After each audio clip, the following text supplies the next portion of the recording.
press play and it should be working.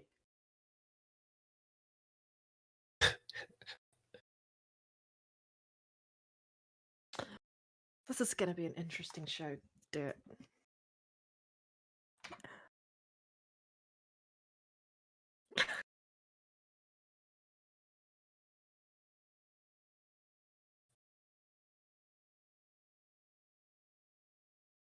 Yes, we are. Yep, we are.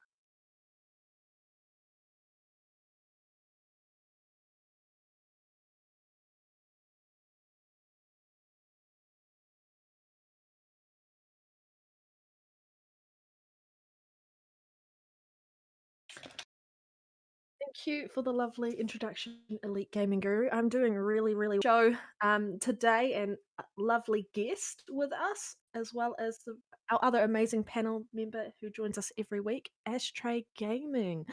How are you this lovely Saturday morning / Friday night, wherever you are watching from? Hello. Ashtray, can you hear us? Oh. Hello. Hey. Hello. Hey. Hey. What's up, everyone? Ashtray here as always. I don't know. Anyway, Ashtray's no, it's all asleep good. I can because hear I everything. was talking. Yeah, pretty much. But I was thinking you know, I'd prefer to hear from Dirt, actually, our amazing guest. Don't worry about me. Yes. Yeah, he's more important than me. Well, this How week you we Dirt? have- Hey, what's happening? How everybody doing? We're good. Well- We're good, thank you.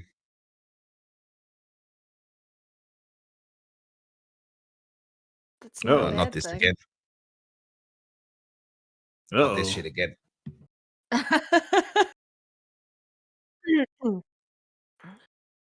did nothing, okay? It is all running through your side.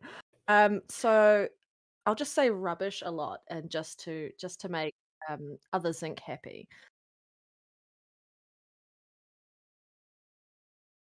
Okay. It says can hear everyone but Elite. Wow. Yeah. So, all right, we'll just continue on without Elite B here. How have you been, and what have you been up to?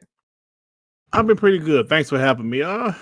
Been up to nothing really much. Just talking a lot of trash towards ponies. You know, that's something I love to do. And you know, just make fun of the people in the crowd on GT7. But yeah, that's about it. Oh, I've loved the videos. I mean, the pictures of the crowd coming through, what Ashtray posted. I love it. It's a good time to be an Xbox gamer, that's for sure. Yeah. Oh, yes. We've got plenty of cannon fodder, don't we? Hey, We do. and material, plenty of things to use. Yep. Okay. All right. Well, you heard, so they can hear all of us. Can you guys? I'll just confirm with the chat. Can you also hear Ashtray as well? Just tell us if you can definitely hear Ashtray. It's okay. We can just continue on without Elite. It's fine. Yeah, he only slows us down anyway. Oh. Well, how about we get into our first topic then of the day? Get into the first topic. Yeah. Awesome. So our first one is Ps5 Pro Patent Rumor. What do you guys think of this? We'll start with Dirt. I think it's the best option. Well, the good old PS5 Pro rumor. You know, we've heard this rumor. You know, we heard people talking about, hey, I think people just assuming because it happened last generation, it's going to happen this generation. Maybe. I mean, because I do believe this is going to be a pretty long generation, especially with COVID hitting in 2020. That's really pushing some games back. Guess it's possible. But I did see the rumors. You know, a lot of Xbox guys. Oh yeah, they already needed PS4. I mean, a PS5 Pro. Ha ha ha ha.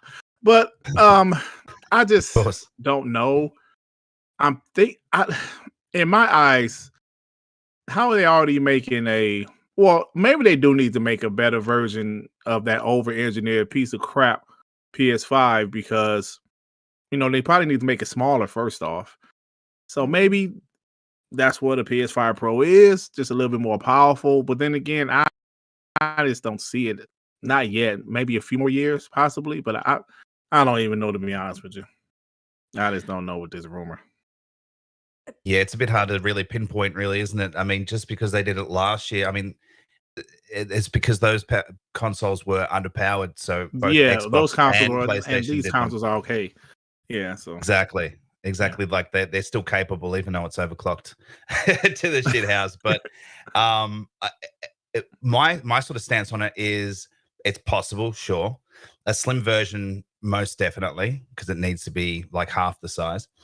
But being more powerful, I doubt it, because we all know consoles aren't sold at a profit. If it right. is at a profit, it's at a very, very small profit. So I don't know if they'd really want to be investing in making another console just to have some more power. Whereas I think they're better off focusing on games, just getting this console through this generation, and then focusing on the next generation after that. So Yeah, I think it'd be a big waste of money, in my opinion. We all know some people will upgrade. Some of the hardcore will definitely upgrade, but is it in Sony's interest? I don't think so. I think they're just going to focus more on software. I agree. Like, Yeah, I I can hear agree. you. Oh, We yeah, can we hear can. you. I'm just asking the chat. I'm asking the chat if they can hear you saying hello. So, what were you going to say, Ashtray? Oh, look, that's about it. I was that's my opinion on that matter. I So don't yeah. see the point of a PS5 Pro conversation right now when we're not even 2 years into the generation when you think about it. 2 years will Mhm. be end of the year. And I Mhm. think it's kind of stupid that people were calling out for this even before the PlayStation 5 had fully released when they Mhm. heard that the Series X was more powerful. Like, apparently due to Sony Magic, their 1.84 teraflop could do things on the last console that like PCs couldn't do apparently. But like, if you are a PlayStation gamer and you like your PlayStation 5 and you're happy with its capabilities, obviously we're so new into this generation, developers are still coming to terms with it. And they've got to deal with smart shift technology, and like then there's a software implementation of VRR coming down the line, and so on and so forth. Like, just be patient. Just because it's not hitting, like, for example, what GT Sport, which we're going to be, GT7, sorry, which we're going to be talking about now. Um, I mean, later on, like it's doing something on that console that the series. Oh my god, it's so confusing talking about next gen and last gen, current gen and past gen consoles. That the One X at 6 teraflops is generally already doing with like 4K 60 frames per second locked. Obviously, there'll be some features that the PS5 can do because it's a more powerful system and a newer system. But like, just be patient. Like, we really need to be patient as gamers. Apparently, nothing is good enough anymore. People aren't happy with the tools on the Series X. So, do we need a Series X Pro? No, we don't. We just need to be patient. These are powerful consoles. We're not looking at a generation like we did last generation where they were heavily underpowered. We're looking at tools and stuff that is going to really come into its own heading into this generation, and then that's going to flow on into the next generation. I do agree that maybe it needs a redesign. The PS5, like, it's massive, and it doesn't need to be massive, and it could be designed differently. Like, I do like the fact that obviously, like I've said this before, that the Series X and the Series X and the Series S, the designs for them are very much around making sure that the console is quiet and the console stays cool. And you can definitely see what PlayStation was trying to do with the PS5 about making the console quiet and making the console cool. And I feel like they just overthought it and really could have just stripped it back and it been a much more simplistic design. And then they probably would be easier to mend by the Xbox having a more powerful console. Not every PlayStation gamer, by the way. These are just the toxic ones who just basically live and breathe PlayStation, and then that's their ego and they're corporate slaves. Not try hard, fan. But yeah, that's the reality. It's like, do we actually need it at this point? No. You guys are crying out for something that we don't need. This rumor. Wait a few years, and then we can decide whether or not we need it. I mean, both companies will probably be looking at it, but whether or not they're going to pull the trigger on it, I think that's a different story. But you can understand why they're asking for it, right? I understand why they're asking for it. I think they're stupid though. Exactly, right? But they're looking for a win. they haven't found any wins so far this generation, and they're just desperately looking for a win. So as soon as they heard news that there could be a development kit out there and all this kind of stuff, they're like clutching onto moving the goalpost, setting up Of course. narratives, Yeah. anything to help them feel secure in their purchase. And everyone knows that the Series X is only going to improve as the generation goes on. It's actually going to, essentially be more powerful once everything's unlocked and everything's working properly and everything's moving fine. Developers know what they're doing and how to work with the tools and the and everything. It's going to be even more powerful, and the console will be able to do more than what it's currently doing now. And I think a lot of people are starting to realize that's true, and they're looking for something to come back with, but it's not going to happen. I mean, we've gotten to a point where people can't be secure in their own purchases, like actually, legitimately. Like, I do my research. I mean, everyone gets buyer's remorse every so often, but like, if you love something as a brand and you will, doesn't matter what they do, you're still going to buy it. Be secure in the fact that you wanted that and just accept it. I don't know. It's hard to listen to the crap that's going on within the community, because it's utter crap. And people need to act like adults and grow up. Just be honest. I think they can hear me now. So can I just jump in? All right. Yes, right. Jump in. I just want to jump in. Yeah, you can probably hear me typing because I'm using a shit mic. How do I sound? Do I sound echoey? Right. Well, I'll sort that out another day. Let's continue, man. Yeah. Right. Tryhard fan. I had to disagree. He said the PS5 needed to be big in order for it to stay cool and quiet.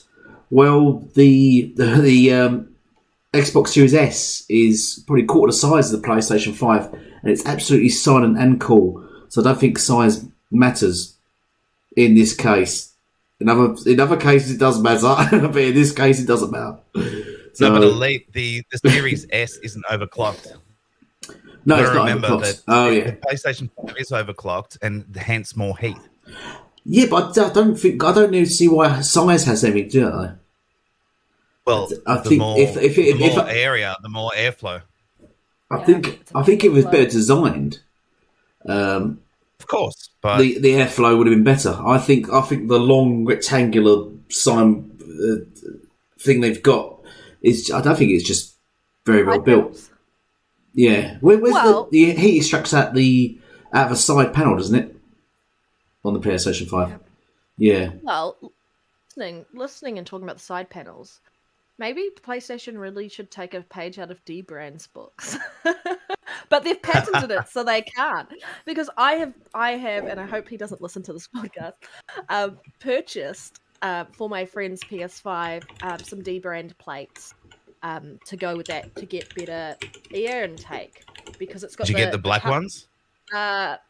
Yes, I think. Yeah, I can't remember. They look awesome. It's been on back order. But yeah, it's getting more airflow in, and just being able to get better airflow in, and naturally it'll be a quieter system. Like naturally, it'll be a quieter system. We shall see. Like, I think PlayStation is definitely going to look at it and decide whether or not this is an avenue that they're wanting to go down.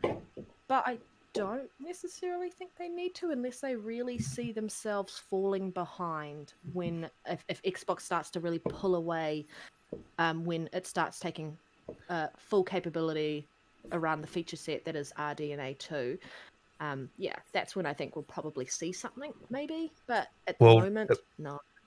Red, it could be a patent for the PS6 because we already know, and Phil said that they're already working on next consoles. It's true. Right? So it's going to take time to... R&D takes a lot of time. So maybe they're actually, instead of waiting halfway through this generation to start working on a console and rushing it, maybe they're actually starting now. So it could be just that. It could be the next generation console that they're starting to work on now. Simple as that. Tryhard said that... Oh, was it Tryhard? Who said it? Someone said that you are a bit loud. Tryhard said you're a bit loud, Elite. But fine for the most part. Yeah, my wife says the same. Yeah.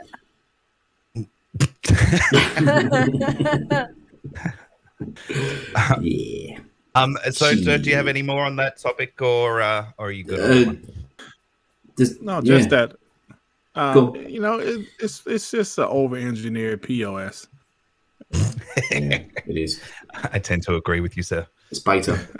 It's kind of like a mid in between generations type console. Kind of like the PS4 Pro. Yeah. Oh, you're gonna But upset that's people just with that. I'm being honest. I have played the system. Okay, I've played the console, and this is my honest opinion. Around that, I mean, they've got work to do. That's all I can say. And I think by the end of the generation, it's going to be a really decent system. But at the moment, it does have some shortcomings. Xbox has shortcomings, and they are working on it as well. And I think we have to be mindful of that. But yeah, PS4 Pro is how I feel that console is currently sitting. Oh, I would agree with that as well. Dirt's like trash. Should we go on to the next topic? Yes, sir. Xbox Wire hits Japan. Do you want to lead on this? What's the topic? Hello? If I can ad-lib. Got an Xbox Wire hits Japan. Go. Ad-lib for that. Microsoft launches Xbox Yeah. Wire in Japan, basically to sort of kind of double down on showing that they are there for the Japanese market, that they're taking it very seriously. Because at the moment, this would commemorate Xbox's like first sale in Japan over 20 years ago from the original console. So that's partly why they're launching it now. And it's basically they're just wanting to expand their reach with Xbox news into the Japanese market so they can see what's happening on Xbox, whether it's in Japan or globally anywhere else. So it's more about bringing them into the fold of making Xbox that more worldwide around the markets that they're currently in. So that's sort of what has happened. I can read the details around some of that if you want, but that's kind of Sure. where that's at, Ashtray, or So it's essentially their blog post. yeah, Right? basically, Yeah. Xbox Wire. Okay. Well, I mean that's good. Look, it's more information that they can get their hands on, the better. Really, at the end of the day, I don't see why they needed to really release one for the Japanese market when they could just jump on the existing one. They would all have access to it. So, is it built specifically? So is it all in Japanese? That's what I'd sort of. That's what I imagine. So yeah. But look, either way, more information is always better. So if they have access, if they don't have current access to what's out there now, and this gives them that access, then that's really good. It makes sense, sort of, I guess, anyway, because they're huge in mobile market as well. Like their small devices, and with Xbox pushing cloud gaming and Game Pass, they probably want to get that information out there as broad and as wide as possible. So it's nothing but a good thing, and I think we'll see sales of anything Xbox continue to grow based on that cloud mobile market more than anything else. They're clearly trying to make a push on the Japanese market, which is, I mean, not that it bothers any of us, but it's obviously good. They do have Still going to be hard. And their quote has said, like, "We are excited to bring the joy and community of gaming to so many more fans, journalists, and content creators who will now be able to keep up to date with first-hand news and articles in Japanese." So it'll be in Japanese, and it'll be about the console, services, and content, including Xbox Series X, Game Pass for console and PC, Xbox Cloud Gaming, and everything related to Xbox Game Studios and partner studios. And that's from Jeremy Hilton, who is Xbox Asia Director. So that's the quote about, I guess, why they're launching the Xbox Wire in Japan. But GRIGGITY or Dirt, what's your thoughts on this one? Well, I mean, why not? I mean, you know, Xbox is doing better in Japan. It's still not killing it, but it's doing much better in Japan. It's like that Xbox is really not popular, but it is doing better this generation than it's already outsold the Xbox One entire generation in a year and a few months. So I think this is good. You know, just as much information about the console over there the better, in my opinion. Yep. Agreed. I agree. I think. No, I was just going to say, Shogun said he can't hear Ashtray now. It was random. What have you done? I'm not actually literally pressing anything. I don't know what it is. Okay. So I don't know if he just wants. Okay. Crazy. Well, okay. Moving along. Oh, it's okay. It's okay. It's really important that they're, I guess, making that step to really involve another part of the community, because Xbox doesn't always have the best accessibility around the regions and the markets for like languages and so on and so forth. So this is just another area where they see they need to improve on, and they know they need to double down on that market. It is going to be hard. Obviously, Nintendo dominates in Japan. Completely dominates in Japan, but there is a market there, and I think it's just nice that they're actively pushing that, because they have said always that this is something that they're wanting to pursue, and I think they need to do that in other areas of the world. But it's a good start, and it's not going to be easy. But I think they're actively doing it, and they're doing what they've said they've been doing. They've been very transparent about what they're doing over on Microsoft Xbox side, and then they've been actually walking the talk. They've actually been practicing what they preach, whereas you're not necessarily seeing that in other areas of the gaming community, but Xbox has been doing that, and it's just nice to have that transparency and to be kept up to date with what's going on. Obviously, we'd like to hear some more transparency about when the next gaming announcements are, like when are we hearing some of those, but I think that's coming very shortly. Yeah, I think it's great news. About bringing our communities together, no matter where you are in the world, we should all be able to talk Xbox, know what's happening on Xbox, regardless of the language you speak. Yep. Indeed. Wow. The video's stuttering, so I don't know. Maybe you want to turn the gameplay off or something. Yeah, I've just paused it, see if that helps. Okay. Yeah, because we're getting buffering. I've noticed it's been buffering for a while. We're getting error messages, so I don't know what it is. Could be the video. The problem, I think, is that we've got myself in the UK, and then you've got Australia, New Zealand, and America. That's a massive audience, which is a lot of podcasts are just usually just America, or they're just rather than Wi-Fi. Are you okay? We'll discuss later. But any other thoughts that you want to add, Elite, to the Xbox Wire hits Japan? I'm sorry. Did you want to add anything else to the Xbox Wire hits Japan? No, anyone else? I'm good. I'm ready to move on. I think it's, as I said, I think it's good that Xbox does sort of keep a foot in the sort of Japanese door, so to say, and sort of just give them a nod, let them know they're still, still there, and still keep pushing Japan, and hopefully they'll slowly make a move over. So, New Legal's just messaged in our chat on Discord, which would be odd. Into a group. Sorry, distracted by that. But it'd be nice to sort of slowly, the Japanese market slowly sort of turn an eye and sort of move that way. But the thing about the Japanese culture and everything, they're very closed. So, and they're very massively for exporting, but not very big on importing. They're very patronised. I mean, so it will be hard to break Japan.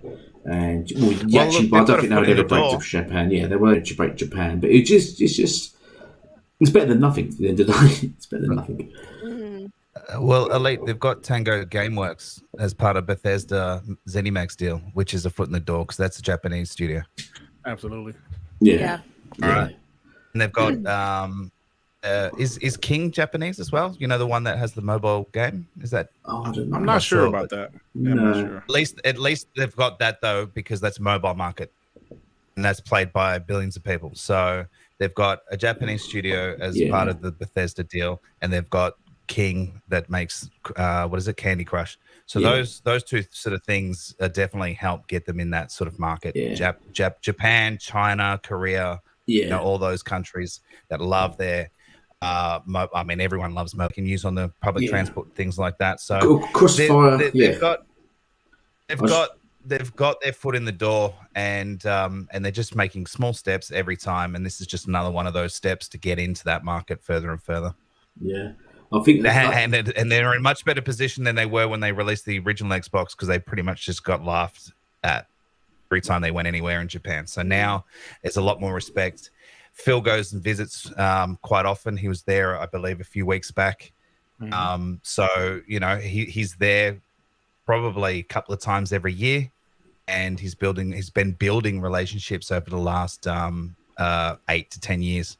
So I think we'll see some things prosper out of that. We know that Sega, they're on good terms with Sega. Yeah. Sega have been to America and visited them at Microsoft. Things like that happen well in advance of any actual news coming out. So there's things in the pipeline that they're working on, and we'll see the fruits of labor, you know, soon enough. Fireboss, they might be getting platinum. I hope they don't get platinum. But Sega's good. But the good thing about Sega is that they're not on good terms with Sony, are they? So I think that's always a good, the enemy of my enemy kind of thing. So, red. Can you see me? Can you hear me? Yeah. Now. Why are you anti Platinum just because of Scalebound? Yeah, no, there's not so much because of Scalebound. I don't think I personally don't think they've made particularly good games, but on top of that, it's just the whole shady, the whole backlash Microsoft got from Scalebound, and then sort of ducked back into the shadows and let them take the full heat. Only then, for several years later, to come out and sort of loosely apologise and they actually didn't take any blame for it, sort of loosely apologise for their error in it, and then almost beg forgiveness and ask for Microsoft's money or to be purchased by Microsoft at the end of it. It's just very sly and very you can do one. Your games are just trash and it's not worth buying, really, to be honest. There's far more better Japanese publishers I'd rather buy than them studios than them. So yeah, but anyone else got to add to this? Or should we move on? Move on. Next topic. Move on. Right. Next topic is Next topic. XCloud update. All right. What was that? Update? Yeah, what's the update? I think there was a recent update where I think it was something to do with, what was this to do with now? Because these topics are about, someone just come up and our chat's been sort of spammed with just so many topics, I think, this week. And this was something to do, we've got a lot of the Xbox Series X games now going on to being playable on your Xbox One via XCloud now, aren't they? Like Microsoft Flight Sim. That's what it's to do with. So that update. Yes, there's a big update now, which is pretty much allowing you to play games that are only usually playable on your Xbox Series X, but to play them on Xbox One and sort of past generation consoles via XCloud. So that was the real big update. Was anyone want to say something? Yeah. I think we sort of knew this was going to come, knowing that when XCloud was launched, that you could basically play games, before downloading them on your Series S and X. We sort of thought, well, how are they going to continue the lifespan of some of these games on the One S and One X? And this is exactly what they're doing. They're because we know that they're weak consoles. Now, look, we all know it's still only going to run at 30 FPS and all that kind of stuff, but the power of the cloud will help take that those struggling consoles and boost them up. So essentially, it's going to be playing off your console and cloud together, to then help you get to that playability stage. So normally, it wouldn't work at all, but now using the two together. I don't know how much bandwidth it's going to use. That could be interesting, but it's still good that they're sort of working in unison, and the cloud's doing the heavy lifting to get that working. So I think it's a good thing. Yeah, I think over the coming years, it does. Yeah, it does. Yeah, it does exactly. Yeah, it's also a precursor to what is going to happen in the future. Yeah, so that's what I was going to say. S and X are more than capable. As things get, more powerful, and they go to the next gen consoles, these consoles will still work perfectly because they'll utilize that cloud setup. So it's actually quite genius of Xbox to be implementing this, and it goes into all the other peripherals and things like that, mobile and everything. But for it to work on old systems is absolutely fantastic. Yeah, get some longevity. GRIGGITY, you got anything to add? Cloud. Have you tried Cloud? What do you think of Cloud? Absolutely, I have, man. Tell us. I'm going to be honest. I'm hardwired. My Xbox Series X is hardwired. And as I play Cloud on it, and it runs incredible. The resolution takes a dip, of course. It looks, like it's, I don't know, 720p, maybe below that, but it runs incredible.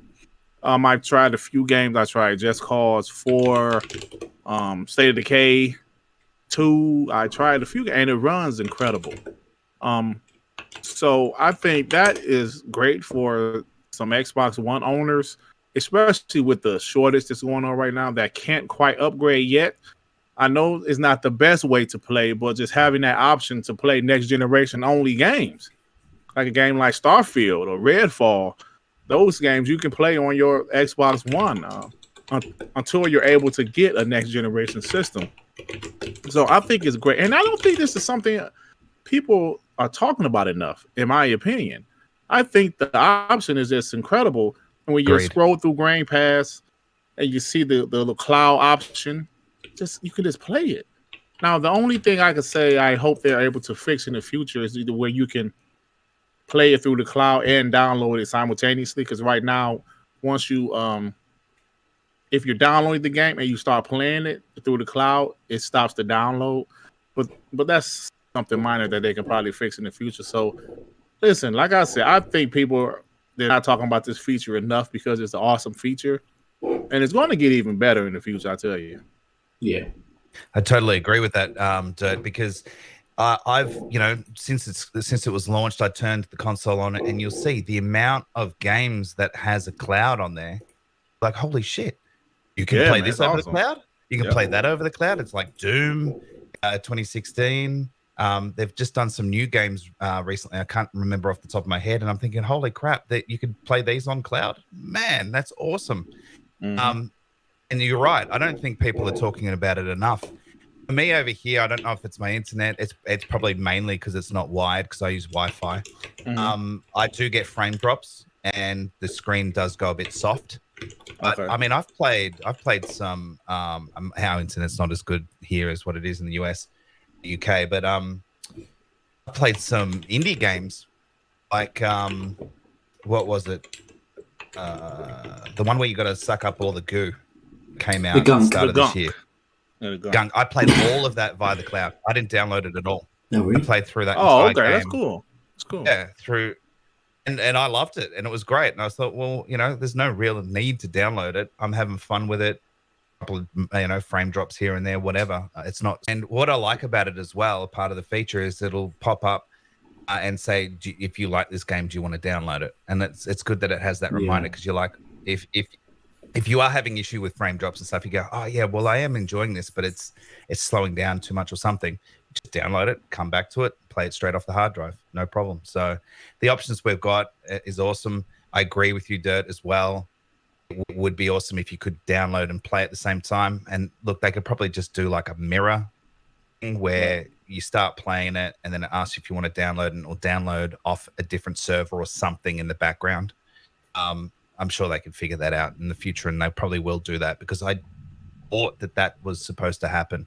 I thought the idea of being able to sort of, because this negates the fact of having trials, right? You don't need to have a trial because all you have to do is just play it via cloud. If you like it, you download it. I thought you're supposed to be able to play it while it was downloading, so you could just continue, to play it without having to wait. So I think that is a feature that's probably going to come in the future.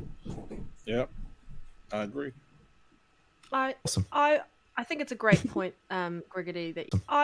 I think it's a great point, GRIGGITY, that you made around the console shortages, because they're going to get even worse now. Mhm. Because a Yep. lot of some of the stuff coming out comes from Ukraine and such, and right now there's no access to that. So we were fingers crossed hoping that the console shortages were going to come to dissipate, but it looks like they're going to stick around and they may get a little worse. But I guess we can all knuckle down and hold out because, you know, safety is more important than console gaming. Console gaming is a luxury, or just gaming in general is a luxury. So yeah.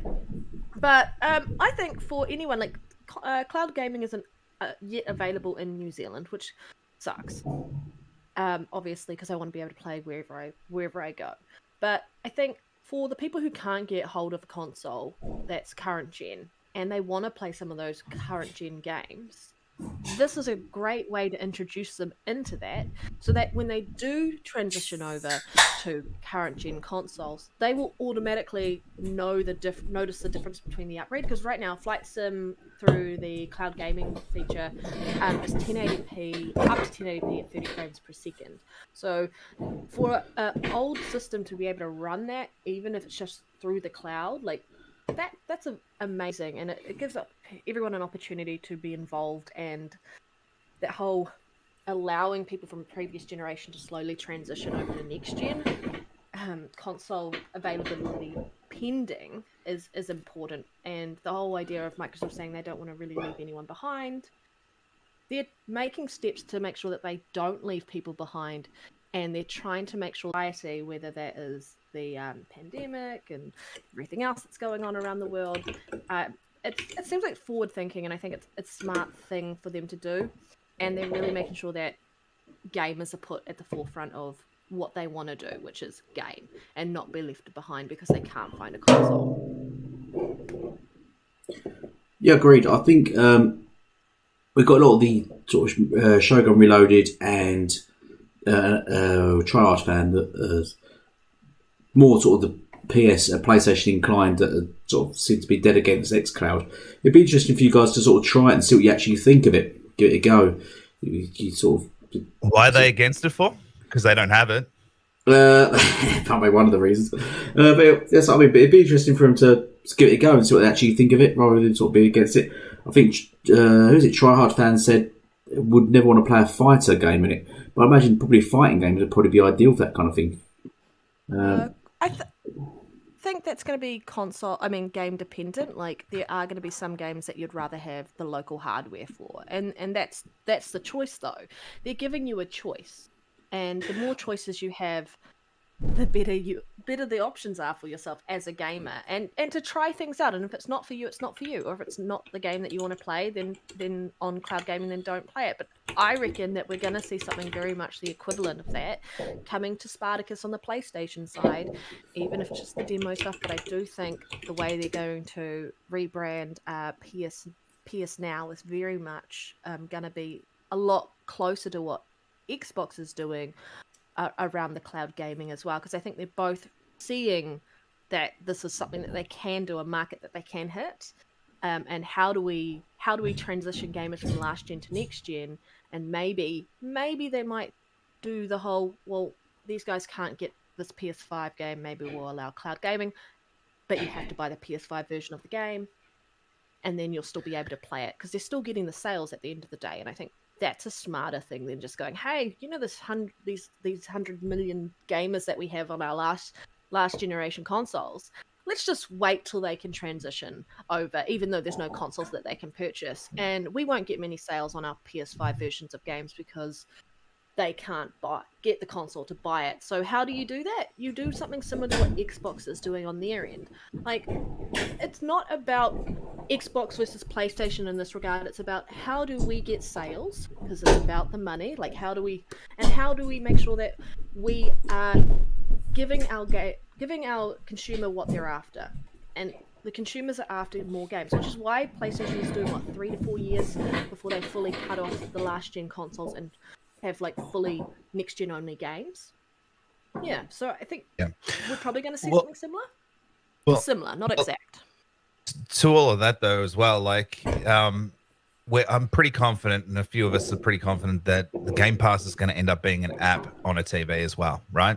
So you'll download it like Netflix and Disney Plus and all that, you'll be playing the games through the cloud, and it won't be using. And again, this will just be an option. It's not that the console's going to go away anytime soon. It's an option for people who don't want a console, who just want to have, instead of outlaying, $400, $500, $600 to get access to, or in the Series S case, $300 to get access to games, they can essentially just have their smart TV, download the app, pay $15 a month and get Ultimate and play the game straight off there. All they got to do is buy a controller. So that will be part of Xbox's roadmap, sure. So the cloud and all the latency issues and resolution and things like that, it's only going to improve over time. You have machine learning in the consoles and things for a reason. This is just the infancy of this technology. And technically they've had the technology for a long time, but it's always been shit. Now it's to a point where it's pretty damn good. It's only going to get better, and you'll see it. It'll end up being that you'll be able to, because they're going into the mobile market, so they need this to work. They need it to be latency free and whatever. So you'll 100%. You'll see a TV app, no doubt. Yeah, you'll be playing all sorts of games, open world games, everything. You'll see it. Well, remember a while back, Microsoft was doing some sort of deals or partnership with Samsung. So another one of Sony's rivals. So on Samsung's, weren't they? Like, you got your Netflix and that, but have Game Pass there. And no doubt, XCloud will be part of that deal. So you just play games straight off your Samsung TV. Yeah, maybe. Yeah. Yeah. So should we move on to the next topic? GRIGGITY, you got anything more to say? No. He's muted. Yeah. Sorry. That's all right. I ain't got nothing else to say. Yes, that's cool. Nintendo adds online rewards. Anyone read this? So a little bit. Yeah, so basically had a reward system the same with Xbox, haven't they? So this is in regards to when you get achievements that you get sort of points, don't you? And then through your points you accumulate sort of money, isn't it? So you can buy stuff. I believe it's those rewards. What's it called? Yeah, I think it's only in select games at the moment. Yeah, so it'll roll out to more things. But yeah, it's essentially Nintendo's sort of version or take, I guess, on the award system. Yeah, it's good. It's obviously at the end of the day, it doesn't really mean anything. Gamer score doesn't mean anything really, but it's good to get those little achievements and get rewarded for it as you go. And it's about time they did this. And I wouldn't honestly be surprised if some of their chats that they've had with Xbox is to sort of ask them how to do it, how to implement it, things like that, because they've been so stuck in their ways for so long. And their nostalgia and their IP has kept them going for so long and will for a long time, but they need to start sort of innovating a little bit. And they've been doing it slowly. Do they need to, though?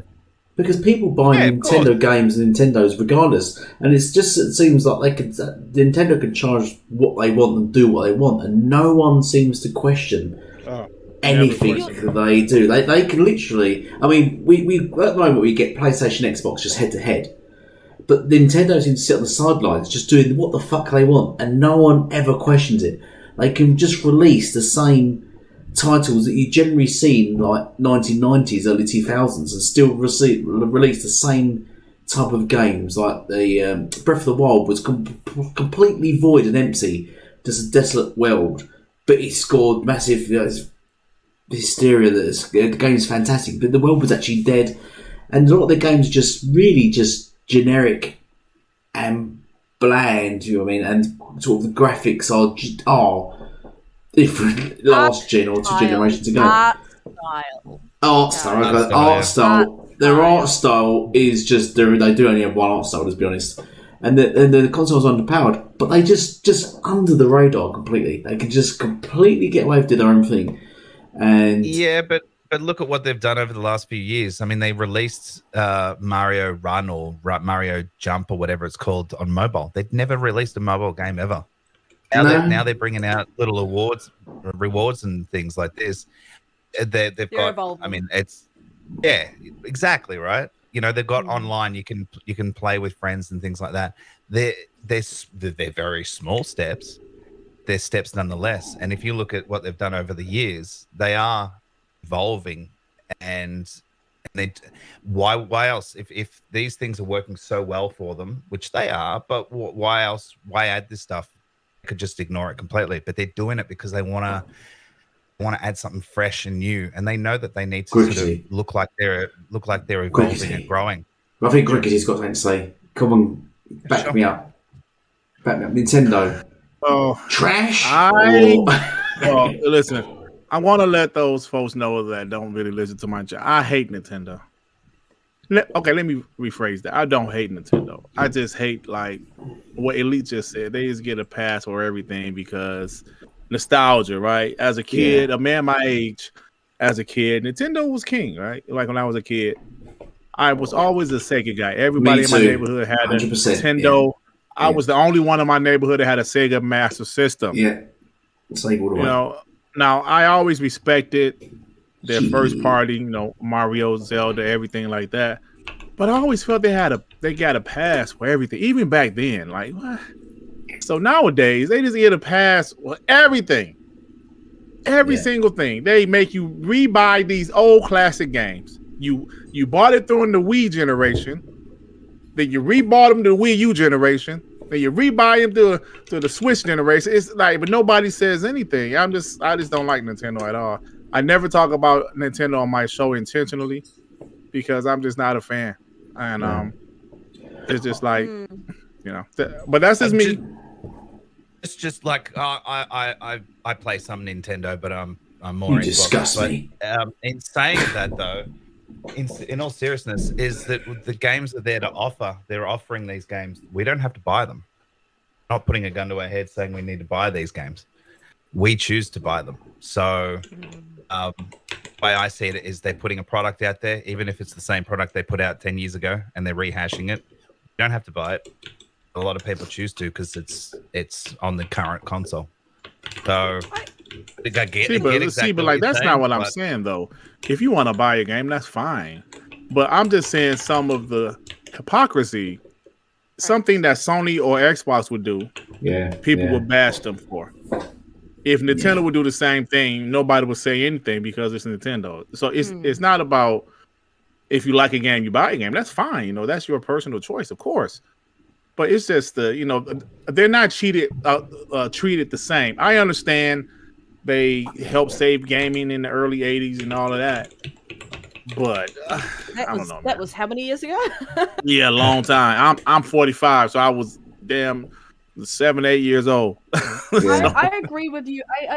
I'm a Nintendo fan, so I'm one of those people who buy stuff for. Yeah, I'm one of those people. But like, I definitely understand like the idea around the hypocrisy because like we like on Xbox's side, and it's always Xbox PlayStation side, right? We talk about how PlayStation is just remastering games, buying another game that you had previously, and Nintendo does the same thing. But I think the real big difference is around those is Nintendo makes their consoles in the way so it's really hard to have like oh my god, game preservation in that regard. And they kind of hide it behind a paywall, which is frustrating. But there are some people who sell all their Nintendo stuff from years ago and then they get back into Nintendo, and then they can't get those games from the past. So now if Nintendo's reselling them, then they can get another copy of it. But I know there's a lot of work to be done on the game preservation side. But I also want to go back to what the actual topic was really around Nintendo and adding in those rewards and sort of like achievements or trophies. I think like as a gamer coming from Xbox, where I like to hunt achievements, or I'm a bit of an achievement whore when I can be, and when I go play on my Nintendo and I'm playing a game to pop up because I'm so used to it, and I kind of like that stimulation that you get from it, and the validation when you've done something really hard. It kind of rewards you, even if it means nothing. It's still some sort of reward system which makes you feel a little bit better about achieving something that you maybe was really hard. And I think it's not a need to have, it's a nice to have. And I think they need that to further round out their online services and get gamers who consistently play on like Xbox and PlayStation to go, oh, there's a reason why I want to go back and play that game, because now there's like a kind of like a mission or a goal to kind of go out and go find this thing and do it, and that's going to help with people playing like longevity in their games if they want to create gamers like that on their system. Like I said, it's a nice to have. I still think they really need to round out the online stuff and make it more around the gamer as a whole. And I do agree that the discussions with Xbox probably have brought that up, because Xbox really changed how consoles dealt with online and engagement with gamers in with their services, with their games, and so on and so forth. So we have a lot to thank around Xbox, and then PlayStation followed suit. So they're doing something right. And now Nintendo has finally started to follow suit around that. And it's taken them too long, in my opinion, to do that. Because you've got to keep engagement up. Yes, their games seem to get a free pass, and Nintendo has a lot of stuff that they need to work on. And it's just going to take time, and I think we should be calling Nintendo out. But part of that is just the conversation doesn't really turn to Nintendo ever, because they don't get all the big announcements and games because of the silent assassin. That's why they sit back. They sit back in the shadows and they watch the ship between PlayStation and Xbox go on, and they just sit back, do their own thing. They do whatever they please. They can be absolutely anti-consumer. They can release what they like. They can keep exclusives and do whatever they want, please.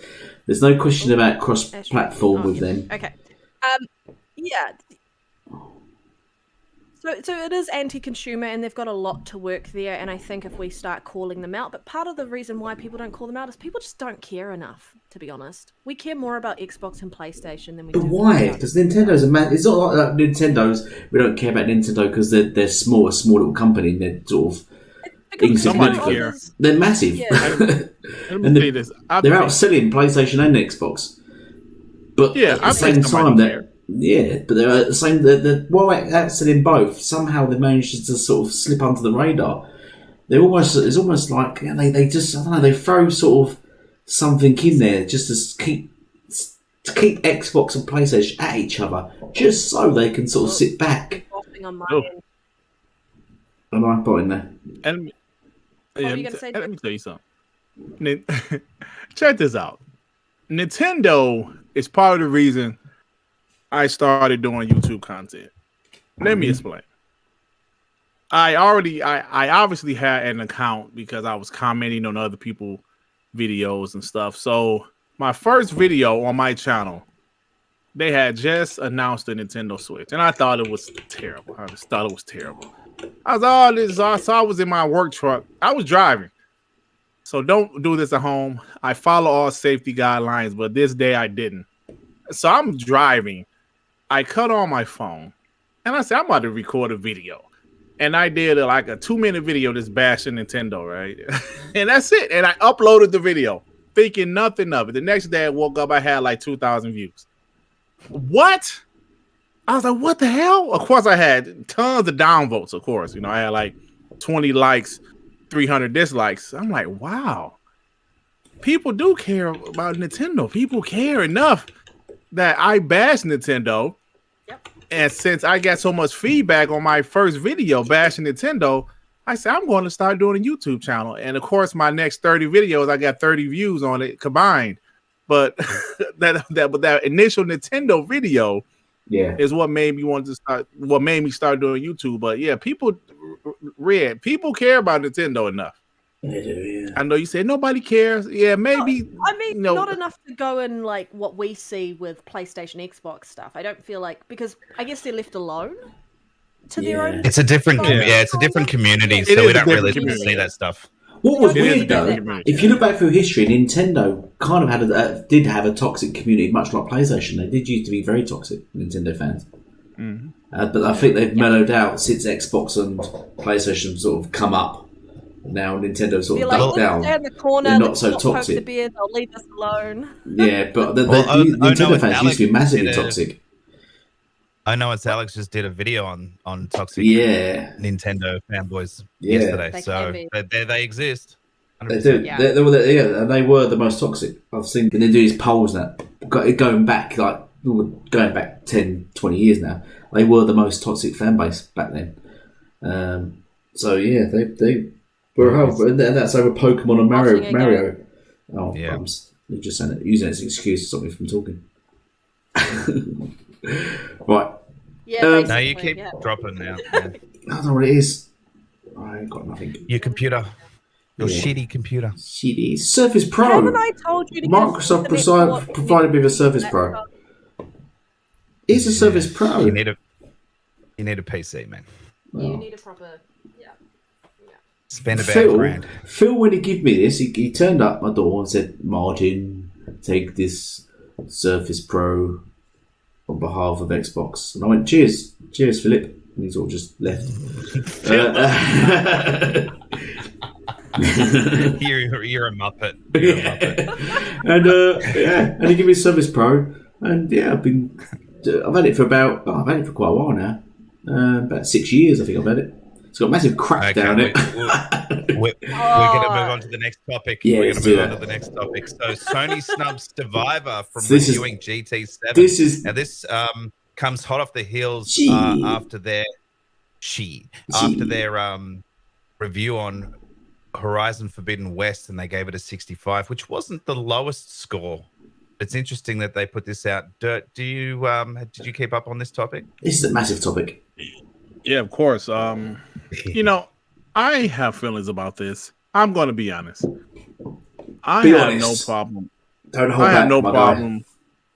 Let him talk. I have no problem. I want to build him up. I want him to like go. You're so much louder than him, so I can't hear him. Oh, sorry.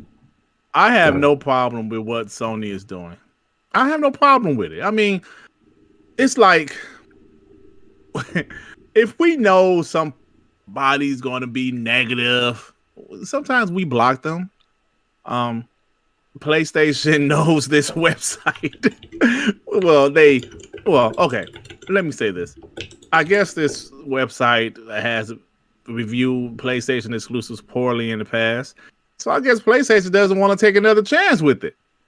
Because I don't know if there's incentives with getting high Metacritic scores or something to the development teams. I'm not sure. Yeah, see, there you go. So they doesn't know. This team has a history of giving PlayStation games bad review score. I don't have a problem with that. That's PlayStation's decision. That's what they want to do. But I do.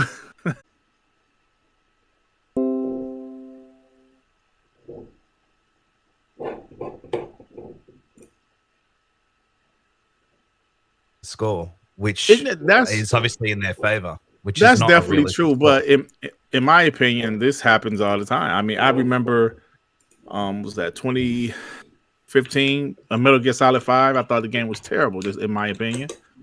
The game just wasn't that good, but that game got praised. It got like a 96 Metacritic or something, strictly because it was a Kojima game, strictly because Konami did him wrong in their eyes. And that happens. I mean, because I look at it like this. Reviewers it's just their opinion. And we all know there's bias. Nintendo always has, gets, treated special because people has this nostalgic, this bias for Nintendo. Last generation, it was really biased towards PlayStation, for PlayStation. And I mean, it is what it is. But I do understand what you're saying. Freedom of speech. Yes, absolutely.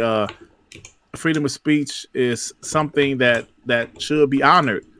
But when the company just doesn't want their stuff bashed, I mean, in my opinion, they can do what they want to do. It happens everywhere, and I think the game industry is no different. But at the same time, they're technically selling a product with a score that's fudged, so it's not the correct score that it should be getting. And then essentially that's lying to their customers, right? And not only that, but it's all based on opinion. I don't really care either way, right? But but it's false because the score isn't reflective of everybody's opinion because it's not getting everyone's opinion. But at the same time, true. So you need everyone from the people that give it hundreds to the people that give them 60s. It's got to be fair. It's got to be across the board. Yeah, Look, I they're still going to understand. put out a review anyway. They just didn't get a review copy to be able to have their score out now, but they'll still review it and they'll get it out in the next week or two. And the score will still go up on Metacritic. So I mean, they're just delaying that, which I can understand because no one sort of looks at Metacritic for that game or any game after the first couple of weeks, because that's when they're probably getting their most sales and most hype for it. So look, it's just a strategic that Sony does, one of bloody many that I disagree with, because it's always shady, it's always shifty stuff, it's always dodgy, and I don't really like it. But hey, that's just me. There was another point that I was going to make, and I've lost it. So someone else take over, and if it comes back to me, I'll jump back in. No, I agree. I mean, I agree with what you said. I guess my whole attitude about it is I don't really care, because people, when it's based on human beings' opinions, I just, like we talk trash with Metacritic, but at the end of the day, it's like it is what it is.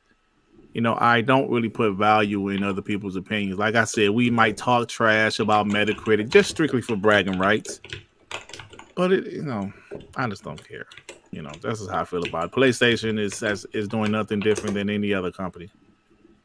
I'm sure of it. I think if you're recognized as a legit website and you do reviews for other games, I think you should have a right to review any game that you request. And I think that it's not. I'm kind of annoyed that, and I understand that companies do cherry pick some of the reviewers that they want. Absolutely. But you're never going to run into a situation where you have unbiased reviews ever, because everyone has unconscious bias. Yeah. They just don't. They might not think they're trying to be not biased, but unconsciously they will still have some sort of bias coming through. I really think that for reviews, they really need a freaking universal template that everyone follows along with. Which I brought up the other week. Yeah, brought up, and I think that was a great point, like breaking it down into that and then working out what the actual score should be. Because I agree. I don't think any game should get 10 out of 10, ever. Nonsense. At all, or you 100. can still manipulate that, though, if you want to. Yeah, you can still manipulate it, but then I guess everyone's working off the same template, so I guess it's a little bit less biased around that. Also, I'll say if you really. manipulate that, it's more obvious, because that means you'd have to give 5 20s out of 20s, which would be far more obviously biased than if you just give 10 out of 10. Yeah, and no people will game- still do that. no Guaranteed. And it will be openly biased, and then you can actually call out the biasing on it, because you're not going to give a 20 out of 20 for 5 different categories on every single game. It's just not going to happen. You're not going to just give perfect on every single category. You're not, are you? So that outline the complete bias, and then you can question that. But just a score out of 10, what are you giving a 10 out of? It's just there's no.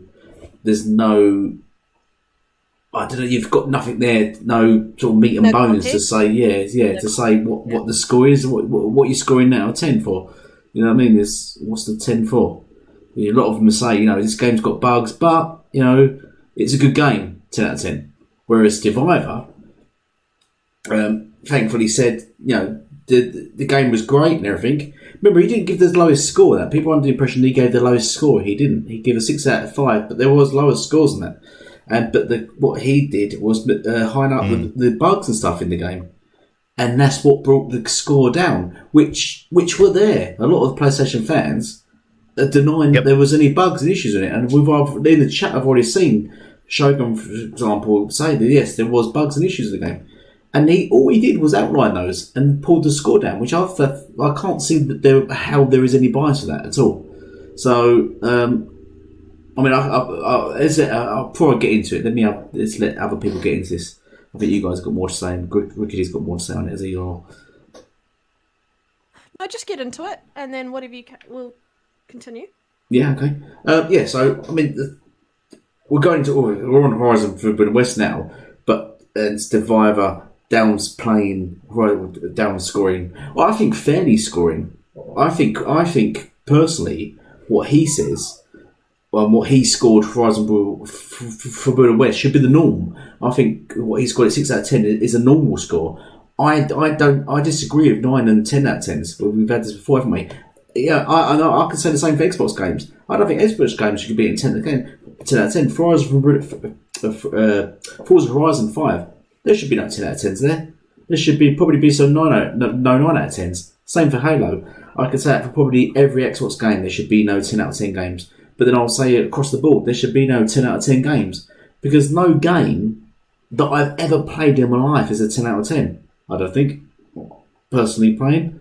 Can anyone actually say that a game is 10 out of 10? If you break down all the everything, if you find one fault in that game, if you could say this game is great, perfect, but if there's a single but, then that game should not be a 10 out of 10. I'm sorry. And go on, sorry. I'm sorry. I thought you was done. Oh, no, go on. You go for it. I've got loads to say. So He's done.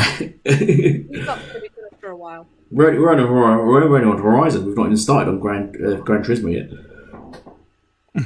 So have you got any more? Do you want to say something? Go on, no, I was about to say, all I know when I was, I don't know if I was 11, 12, 13, however old I was when Sonic 2 came out, the game was a 10 out of 10 for me. What game's that? Sonic the Hedgehog 2. There was no butts awesome in that game. It was great. A 10 out of 10 for me. I swear. Yeah. That game is awesome. I think games back then were different though. Because I think you could score games differently because there wasn't the whole story narrative of games back then. You know, when we was younger, we was raised. This is what I find fun in all when people talk about get good, the whole get good thing, and you're no good at Souls games and stuff. When we were young, basically you play a game, you get 3 lives. If you die, you restart the entire game again, and there was no saves. You just had to. No pause. There was no pause, no saves. You just had to play the whole game again and get on with it. Good luck. Oh, you've died again. Back to the beginning. And it was just a massive learning curve. Back then you had to get good. Nowadays, games, that's why I find it's funny that people's like Dark Souls, you don't like it because you're no good at it. Dark Souls, I think, easy in reflection to games back then. Games 20 years ago when you was, especially arcades. You remember going to arcades and you give them 3 lives. If you die, you have to put more money in and more money in and more money in, and it's like you were literally paying to get better. And I think back then games were far harder. Games are made to basically kill you, so you spend more time on them or you spend more money on them. Now games are relatively easy compared to back then. This is why I play sort of multiplayer games, because I think games generally AI. Once you learn AI and how it works and the physics behind it, and everything has a routine. You watch the NPCs in games like what's it called? What's just released? Elden Ring. Elden Ring. Yeah, it does. It's very generic. You watch the combat on it, and you will learn. It has a hash. It has a chop, swing, and then you can roll for it, and then you will learn its moves. That is dated. That's been going on for years. That kind of gameplay. It's nothing new. That's just been going on from the beginning of games. The opposition will have a method. The computer will have a method be typed into it because it can't learn. It can't learn from your mistakes. It will do its own thingy, and then you have to learn its maneuvers, and you learn from that, and then you kill it. Until that improves, then games won't get harder. But I think I've gone off here. What was you talking about? Horizon Forbidden West? No. Yeah, Gran Turismo. So let's get on to Gran Turismo. So it was my thing. The whole thing about Steveivor was that he scored, I think, fairly for Horizon Forbidden West. But let's get on to Gran Turismo now. So he's got blacklisted, and as Tryhard rightfully said, blacklisted means he just doesn't get a review copy. So he has to buy his own copy, which is fine. But that just means because reviewers get the game about a week in advance, don't they, before the game releases, he doesn't get the game until it releases. So now, So now it affects his website, his traffic on his website. So it affects his money. Exactly, massively. In addition to that, now what they've not realised, especially with Gran Turismo, what prior to the game releasing, what wasn't we aware of, which the other reviewers weren't aware of? Microtransactions. Microtransactions. What will Steve Steveivor be aware of now? Microtransactions. So now he will write them into his review. So he will probably score the game lower now because he's now aware of the microtransactions. So inadvertently, they've already put Steveivor. They've already basically given Steveivor a reason to score their game low. Yep. And then they're going to hate him even more. And it's because they blacklisted him. And you're going to get anyone that coming in now that haven't previously been given a review copy. They're going to come in and score the game down because it's now got on top of all its other issues. Now it's got microtransactions, and they're going to go, "This is trash." But I think the other issue, well, we've got so many issues with this.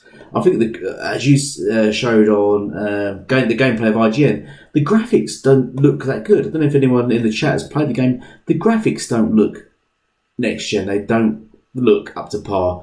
Cutscenes. They don't even look last gen. They look PS3. They look PS3. The graphics look awful. You see me share that picture of the guy doing the weather, and he's damage controlling it. So the weather in Forza Horizon 7 is stupid because if it was real life, you wouldn't race in that weather because it'd be too dangerous. So they've made the weather in Gran Turismo 7 purposely crap because it's more realistic. Because that's what you'd race in. Did you see that argument I posted on Twitter? Nah. That was his argument. They purposely made the weather look crap because it's more realistic. Because you wouldn't race in good weather. That's his argument. You know, the comparison between Forza Motorsport 7's weather systems for racing and GT7's weather systems for racing. What's that? Are they using the same engine for that game that they did in their previous game a couple of years ago? Yeah, it's the same engine from GT Sport. But there was a comparison video showing GT7 versus Forza Motorsport 7 playing in weather. Yeah. And one is when did Motorsports come out? Was it 2017? No. 2017. Right? Motorsport, yeah. That game is how old? And you're using it to compare a game that has just come out. Oh, yeah, so have a comparison, yeah.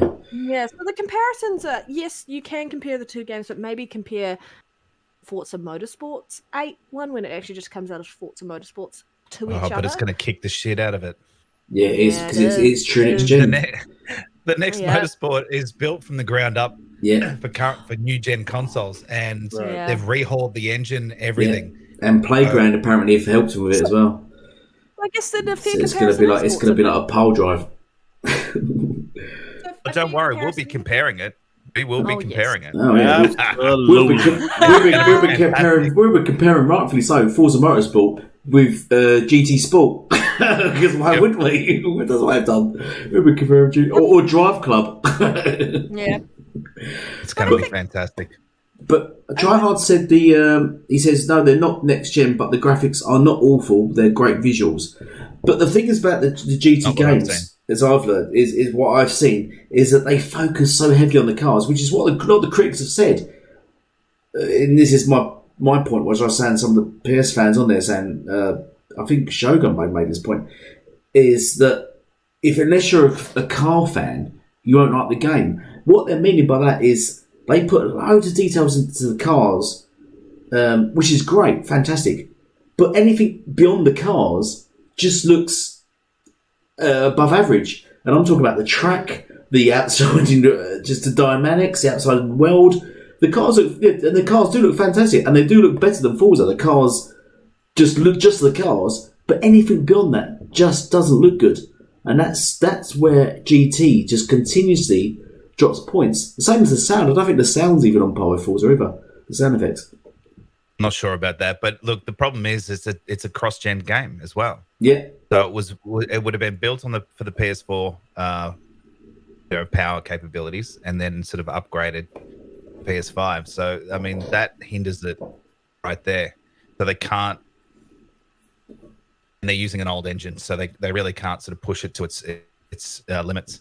I think you're right. They do spend a lot of time on the cars, and I don't know about what's going to happen in the future, but detail on the cars have always been better. Like you zoom into the lights and you can actually see, you know, the curvature and everything of the lights just look more realistic. But I think that's going to change once Forza Motorsport 8 or whatever it's going to be called comes out. Yeah, That's going to be more realistic.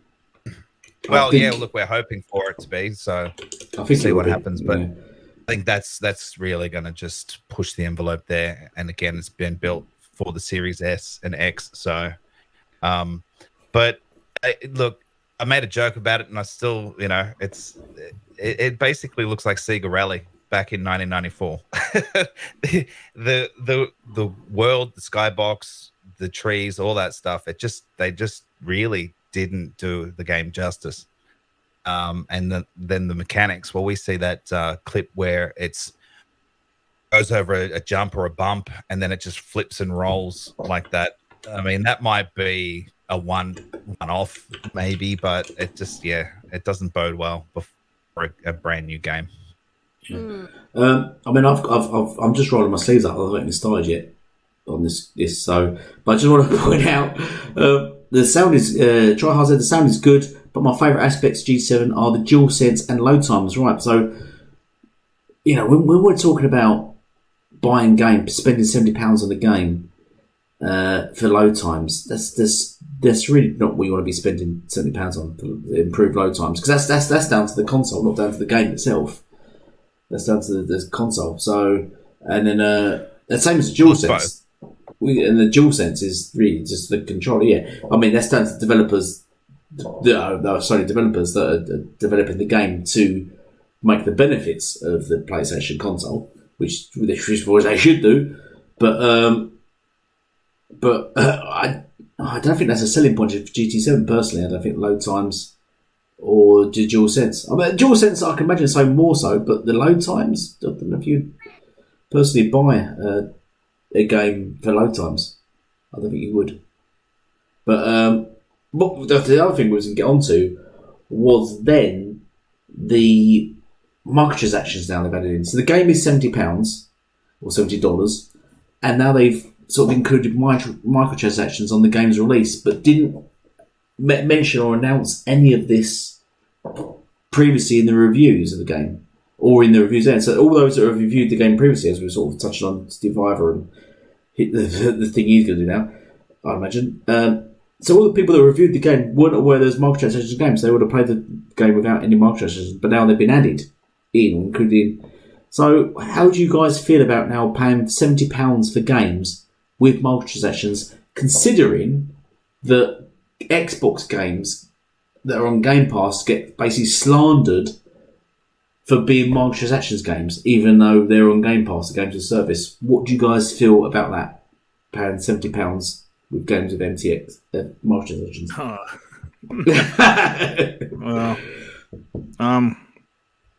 Well, I mean, it's crazy because there's a couple games that you pay $70 for and still have microtransactions. Like, I'm a big NBA 2K player. Yeah. And that game is, oh my God, it's riddled with microtransactions. And somehow they really entice you to buy some things with real money. It's funny how the way that happens. So I guess it depends on the person, obviously. But when it comes to a $70 game with microtransactions, I don't hate microtransactions. I really don't, as long as they're optional and not pay to win. I guess it's just up to anybody if it's their money, if they want to buy a game for $70 and still buy microtransactions. That's obviously their prerogative. But back to what you said, when some of those guys are making fun of Halo Infinite, saying, yeah, this Game Pass fodder, even though it's free to play, look at all these microtransactions, they're horrible. Now, some of those same guys, they're not saying much right now when it comes to these microtransactions. So to me personally, would I spend I have with NBA 2K, I have bought the game with $70 and I've spent more money afterwards. So it's just your personal preference if you want to do it. But I do agree with what you guys are saying so far, though. Yeah. Anyone else? £70 games Go on. with microtransactions. Go on, Red. I think that it's a bit of a shit move, to be honest. I think it's a rubbish move, and I don't think it's. I mean, we've gotten to the point where people now accept DLC as a standard. So you buy your $70 game, or in my case, like ridiculously expensive in New Zealand, and then you have to go buy DLC on top of that, and then they want you to go buy microtransactions. I think we're getting to the point where we're just basically kind of like the bank of to these companies, and it's getting to a point where we really need to stop lending. Like, actually put some ground rules in and say, like, with our wallets, and kind of tell them, like, this is not okay. Like, you really need to come up with better ways to entice us to spend money, and to say, hey, this is full priced game, but if you want all this extra content that we've spent time and effort putting into, you have to pay for it. Give us that, and that should be it. Or lower the price of your game, and then encourage people to do microtransactions, because it's much easier for people to go, oh, I can spend a couple of dollars here and there, or whatever it is, when they haven't fully paid for the game full price. Much easier. I think microtransactions are just rubbish in general. I hate them so much. If I play mobile games, I don't pay for microtransactions. They just piss me off to no end. The only thing that good comes out of microtransactions from gaming on a mobile device is the option to remove ads. That is about it. But as gamers, we've gone from getting games where they're fully fleshed out, they're not no issues, they're not in preview, because it feels like every game releasing now is in preview. And Nintendo's still kind of doing that. They're still releasing polished games on their end and not charging you an arm and a leg for every bit of content. Obviously, they're starting to follow suit more in line with what PlayStation, Xbox, PC gaming is doing, and so on and so forth, which is not ideal. But we're just paying for unfinished games at this point, and they're charging us full price for an unfinished game. And I'm kind of over it, actually, to be honest. Gaming doesn't feel like it used to. Like, when I play a game, I'm like, oh, I know I'm getting the full experience, and I'm not getting that anymore, and it pisses me off. Yeah. And you know what? May I say something real quick? Yeah, no, you can go for it. You're free reign. So let me say this. Me personally, my personal opinion, when it comes to microtransactions, they don't bother me necessarily, like I already said. To me, at this point in gaming, microtransactions to me, like an analogy I always use is like a pizza. You know, you buy a pizza, you have the basic pepperoni and cheese. Yeah, if you want to buy extra toppings, it's extra money. Now, you don't have to buy the extra toppings unless you want the extra toppings. If you want some hams, bacon, some other stuff, onions, green peppers, you got to pay for it. Pineapple, yeah. So what?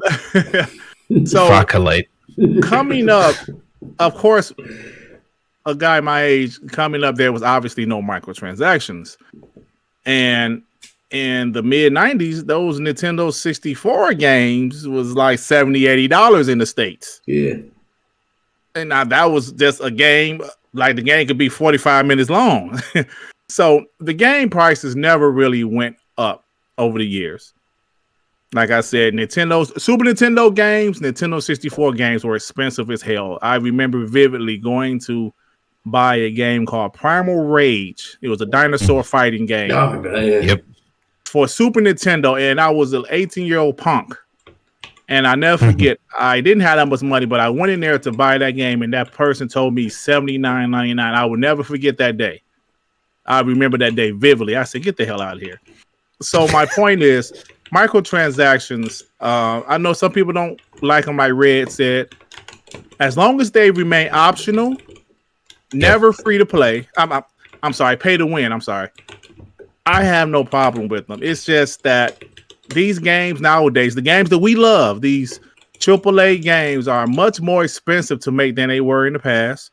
Nintendo gets away with it because their games doesn't have the budget of a like a Sony first party game or Xbox first party game. They don't have that budget. Plus, Nintendo first party games sell 40 million. Hell, you know, those games sell great on the Nintendo platform. So this is just like my opinion. They don't bother me. There's been plenty of games where I seen microtransactions. I had no interest, so I didn't buy them. But if some other person wanted to buy microtransactions, hey, kudos to them. You know, but that's my opinion on it. I 100% agree, man. I co-sign that for sure. 100%. They don't bother me because I don't buy into them. They don't affect me. And like you said, man, as long as they're not pay to win, I'm all for it. It's up to the discretion of the gamer to choose whether they want to pay for a skin or not, right? My only issues are, one, they're fucking expensive. You know, for example, like I've said it before, I think it's like Fortnite, you know, it's like $10 to get some in-game currency, and then it jumps up to like $30. I'm like, you're kidding me, right? And pretty much everything falls within the cost of that $30. So you have to spend 30 really to get what you want. And it's the way they do it. It's just underhanded. But again, I don't buy into it. I don't even pay to get rid of ads on stuff. I just shut the app down, reopen it, and it just loads the next level for me in like Wordle and shit. So I've always find ways around stuff instead of having to shell out extra money. And saying all of that, because we've sort of gone off a little bit on the topic, is the fact that they've announced the microtransactions for GT7 sort of after the main reviews are out is a little dodgy as well. It's like they should be upfront with this sort of thing. I agree with that. That is sketchy there. I agree. Yeah. You know, like, okay, they might not be pay to win and stuff like that, but everything should be out. Hey, this is our product, and guess what? It has microtransactions. Simple. Because it's announced later on, and apparently it's like really expensive. You know, come on, guys, like just be transparent. You know. But sort of off on what you were saying before, Red, was that you know, you feel like games are incomplete these days and stuff like that. Maybe some of them are, but me, for example, you've got Assassin's Creed Valhalla. Now, I'm obsessed with that game. I've spent lots and lots of hours in there, and I buy the DLCs because I feel that I played the main story and got my full money's worth out of that. And then these are add-on stories, so I don't see that as being an incomplete game. I feel that as in it's giving me extended content for that game. I agree something like that's fine. Game feels complete. Like yeah. I was just gonna say I agree definitely. Like there are games that definitely feel like they are complete, and then you still want to keep playing them, and you've kind of reached the limit, and then they're selling you something to continue on, and it sort of feels like another sort of mini game on top of that because it's a lot of content. But then you've got the ones who are just shelling out ridiculous DLC for no reason, and you don't feel like you've got this game that doesn't feel complete, and then they've added DLC on top of it, and they're like charging it for it, and you're like, could you fix the main game first, guys? And that's my issue with it. But yeah, continue, Astra. Well, I was just going to say, so you know, with Assassin's Creed Valhalla, there's the new DLC coming out in about 5 days' time, and that's actually going to be a bit more expensive than normal, but apparently it's going to be a lot bigger. And I'm down for it because I've cleared out the whole map. I've got nearly all of the achievements that I can get already, so I'm definitely looking forward to an expansion on that. So again, we've gone off topic a little bit, but yeah, so I don't know, like I don't play sports games. I don't play any sports games whatsoever, so I don't really know how the microtransactions work on those. What games are pay to win? I'm not even aware of ones that force you to sort of upskill by paying. So again, it doesn't really affect me. Well, NBA 2K is a very popular sports game. The microtransactions, you know, you can spend a lot of real money to upgrade your character faster. You can't max them out quick, but it can help. So that's kind of pay to win, if you ask me.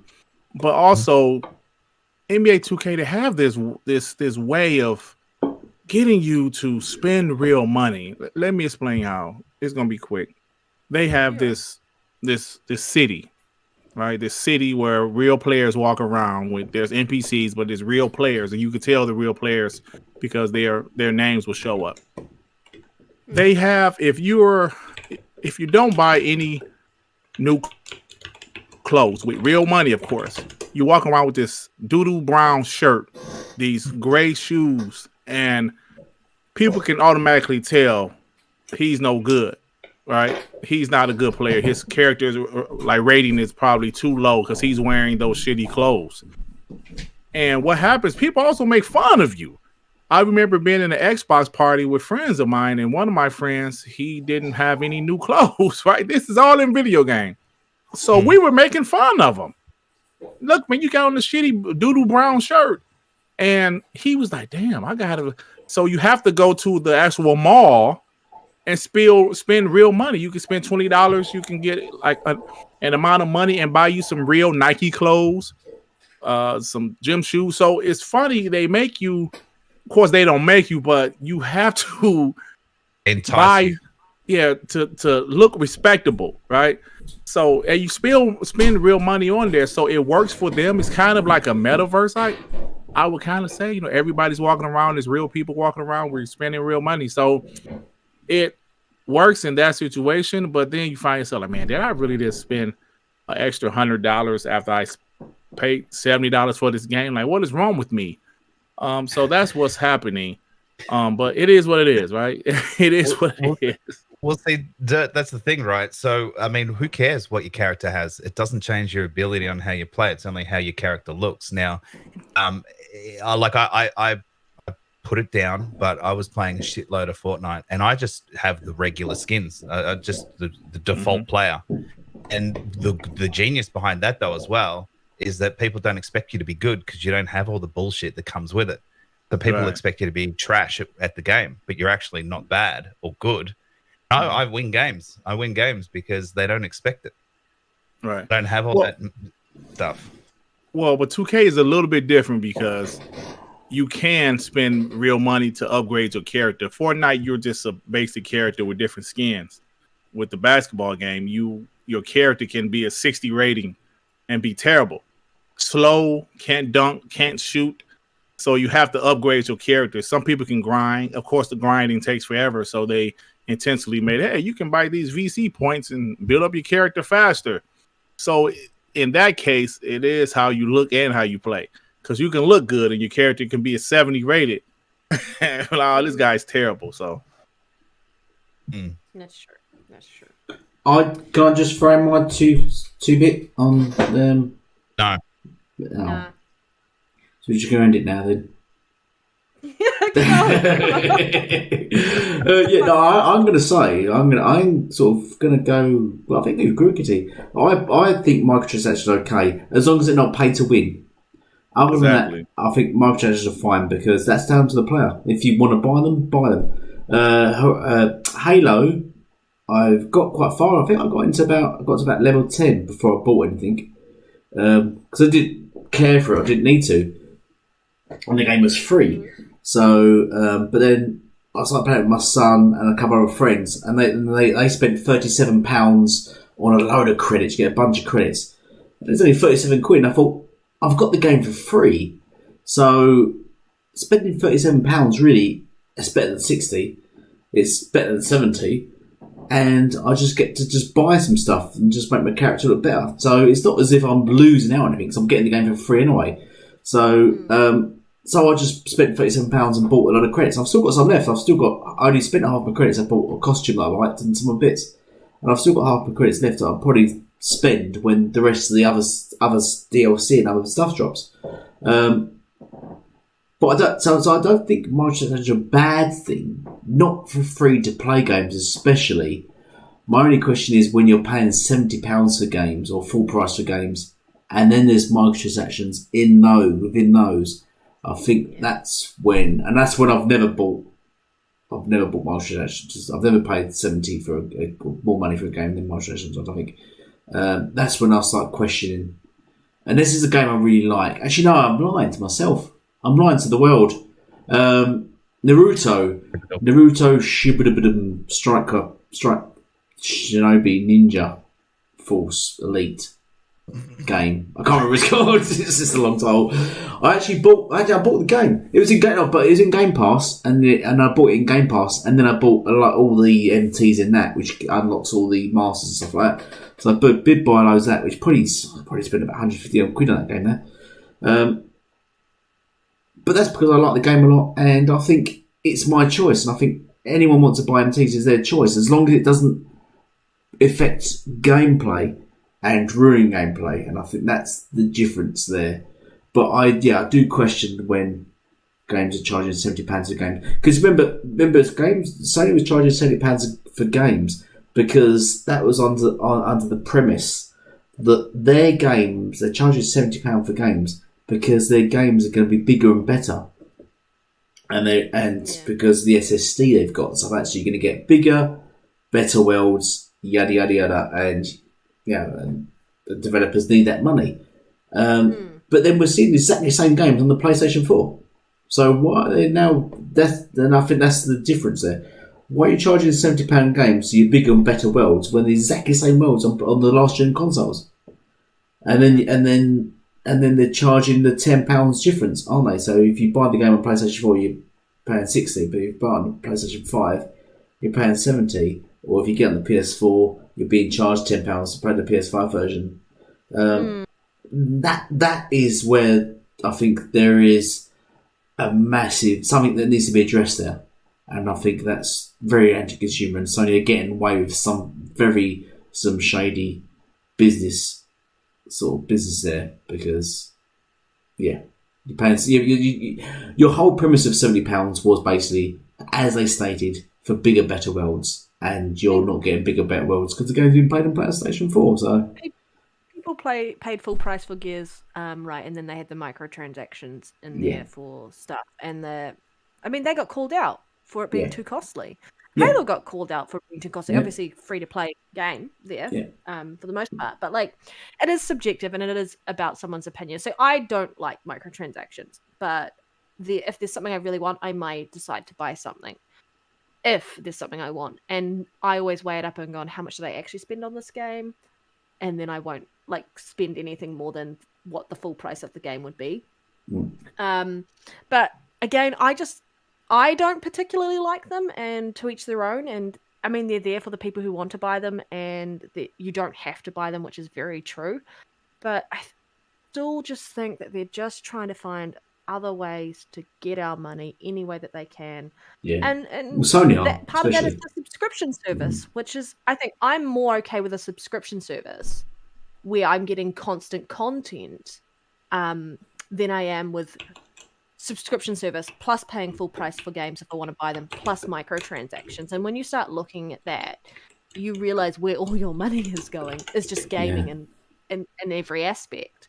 So I guess I think subscription services should help mitigate some of those microtransactions. But then you've got companies who are just going to be greedy and want to push it as much as they can and figure out any way that they can add that in. And what you're finding is some games aren't built for it, and the community is definitely letting them know when the game fails that there's a reason why it works in other games and it doesn't work in some. You have to have a fan base and a community who are willing and excited enough to deal with it. But yeah, I don't know. I try not to pay any attention to them, but it's just kind of in your face. Everyone's talking about it to some degree, no matter where you go. So you're always aware of microtransactions, which is kind of frustrating. Forza Horizons, remember Forza Motorsport 7 also got called up on having microtransactions. That's what I linked in the tweet that time, didn't I? Earlier today. Yeah. He got called out for having microtransactions, while GT Sport didn't. And then going forward, I think the better plan you've got to look at, really, with the money coming in, is that at the end of the day, PlayStation's the company that's releasing cross-gen games that are £70 with microtransactions, while Xbox will be releasing their games in Game Pass day one and will going forward this year, especially, will be the only actual next gen games only. They won't be cross gen. So, and I don't know if they have microtransactions, to be honest. So, you've got to look at both business plans really where we're going. We've got one that's selling cross-gen games for £70, and the other selling next-gen games, but putting them on a game service for £10. So, what's the better? Well, you could also buy them for 60. Or buy them for 60, which is still less than 70. So, and they're next-gen only, whereas the others are cross-gen and they cost 70, regardless. If you buy the PS4 version, it's still going to cost 70 because it still costs you £10 to upgrade because they've said they're going to charge the upgrade still. So if you buy the PS4 version, it's still costing you 70. So, and the way they said Horizon Forbidden West, which is I think went under the radar and all, I think, is that they said after they got called out of it, they said after Horizon Forbidden West, games going forward that are cross-gen will still be charged the £10, won't they? Yes. But yeah. So what game? Horizon Forbidden West was the last one that they were going to allow at 60 with a free upgrade. Yeah, which they kind of did still slip it in. Though. So they had to. Though they kind of slipped it in still. Yeah.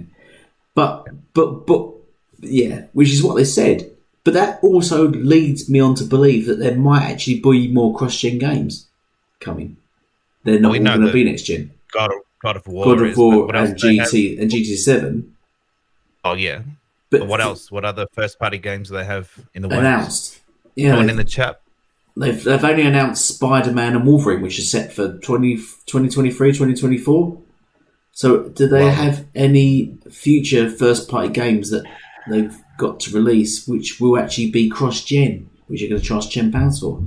That's what I'm getting from this. I think you're going to get a lot of third-party cross-gen games coming for PlayStation because they've still got to finish announcing their roadmap. Xbox still has to finish announcing their roadmap for some of the games, but for the most part, there's a clearer roadmap on the Xbox side with up-and-coming next-gen only games than there is on the PlayStation side. There's more next-gen only games announced for Xbox coming than there is on PlayStation at the moment. Yeah. But did you guys see the update PlayStation blog about GTA 5 and GTA Online coming to PS5 on March 15th, guys? See that? No. Yeah. It's coming March 15th, and I was just reading up about it. They're going to target 4K 60 FPS with ray tracing. There will be like a performance mode and stuff, and you'll be able to like transfer or migrate your story progression and that over to the next gen, so they can continue making more money on GTA. Thoughts, anyone? Is anyone actually going to play it on the? Has anyone played it on the current gen systems, or are they going to play it? Firstly, that company GTA is another company. Like Nintendo gets away with just bollocks. They get away with whatever they want. Yeah, Rockstar. they just enough. Darlings. More darlings to the gaming world. They can do whatever they please. They can just release DLC to a game, but release it again as the full game as full price and make money. And what was the Shark money they released? Their own Shark cards. Shark cards, basically their own currency, didn't they? They're making a killing off for that stuff. Yeah. It's basically like like they have in Disneyland, where you have the Mickey Mouse bucks, don't you? It's basically that, and it just sounds ridiculous. They're just on another level. But yeah, go on, carry on. Sorry, I just wanted to discuss it. I personally find that company. There are two announcements. There's the fidelity mode, basically highest quality visuals targeting 30 FPS. Then there is the performance RT mode, which will be hybrid fidelity, so upscaled 4K resolution, ray tracing and targeting 60 FPS. And then there's just the standard performance mode, which is 60 FPS and upscaled 4K resolution. So those are the three modes available. Obviously, I don't know what's happening with Xbox's side, but I mean, this was on the PlayStation blog itself. Are we kind of over the Grand Theft Auto 5? Are we ready for the next Grand Theft Auto? What are your guys' thoughts? We are ready for the next one. But I'm gonna be honest. Maybe I'm part of the problem. I'm absolutely curious. It's your fault. I'm curious to. Yeah, I'm part of the problem to play through the story again because I remember I bought the game like 3 times. I bought it on the Xbox 360 when it first came out. I bought it on the PS4 because I had a PS4 early last generation. They didn't have any games, so I said, "Let me get this on the PS4 so I can play it." Then I bought it for the Xbox One when it was on sale.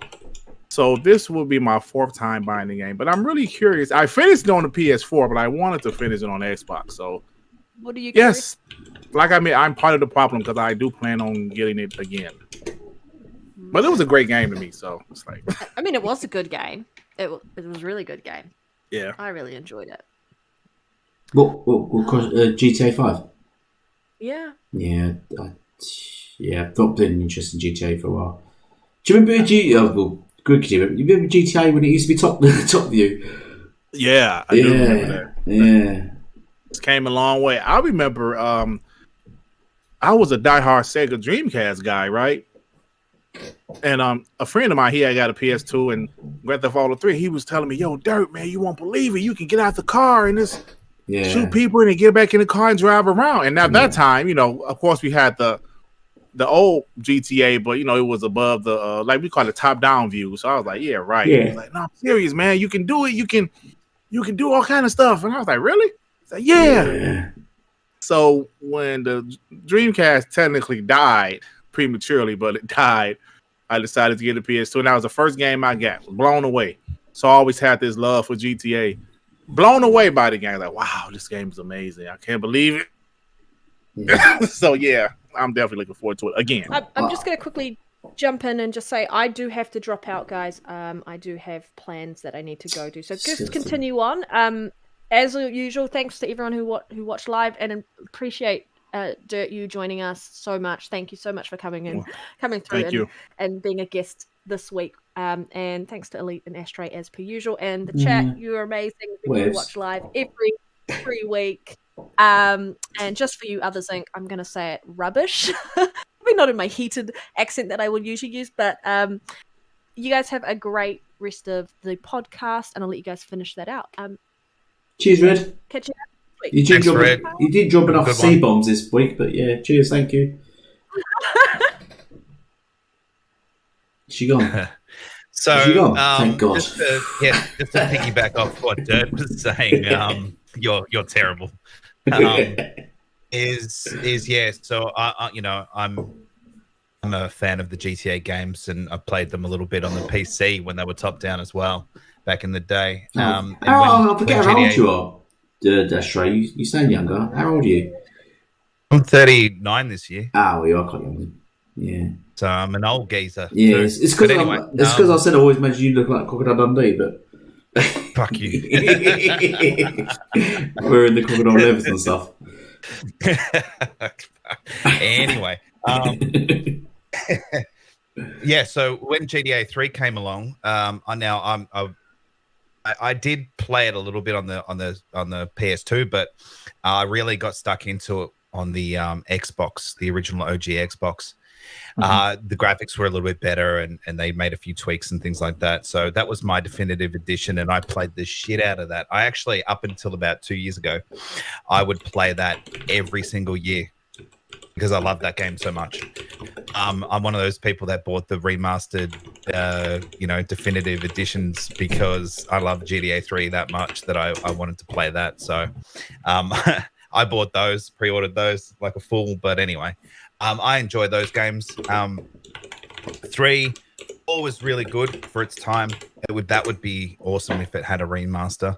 5, I played 5 on the 360. And then again on the Xbox One X.